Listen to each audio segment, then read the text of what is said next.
जय शिवराय मित्रांनो, ज्या लाडक्या बहिणींना नोव्हेंबर डिसेंबरचे पैसे आलेले नाहीत, ज्या लाडक्या बहिणींच्या KYCमध्ये चूक झालेली आहे, ज्यांचे पैसे बंद झालेले आहेत आणि ज्या लाडक्या बहिणींना काही तक्रारी असतील, अशा लाडक्या बहिणींसाठी राज्य सरकारने महत्त्वाचा निर्णय घेतलेला आहे. आदिती तटकरे यांनी या संदर्भातली माहिती दिलेली आहे. आता ज्या लाडक्या बहिणींना काही समस्या असतील, पैसे बंद झाले, KYC बंद झाली, चालू झाली, KYC करायची किंवा इतर काही समस्या असतील, तर त्या लाडक्या बहिणींसाठी आता हेल्पलाईन नंबर जारी करण्यात आलेला आहे. 181 हा हेल्पलाईन नंबर आता सुरू करण्यात आलेला आहे. या नंबरवरती जाऊन तुम्ही तुमच्या ज्या काही तक्रारी असतील त्या तुम्ही कॉल करून तिथं सांगू शकता आणि त्या तुमच्या तक्रारी आता सोडवल्या जाणार आहेत.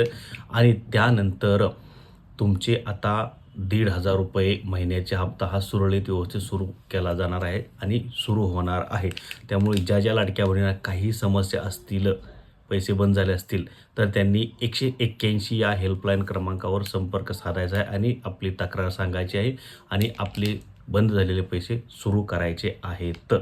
सर्व लाडक्या बहिणींपर्यंत अतिशय महत्त्वाची ही ताजी माहिती आहे. ही लाडक्या बहिणींपर्यंत अतिशय महत्त्वाची माहिती पोहोचवा. जय हिंद, जय महाराष्ट्र.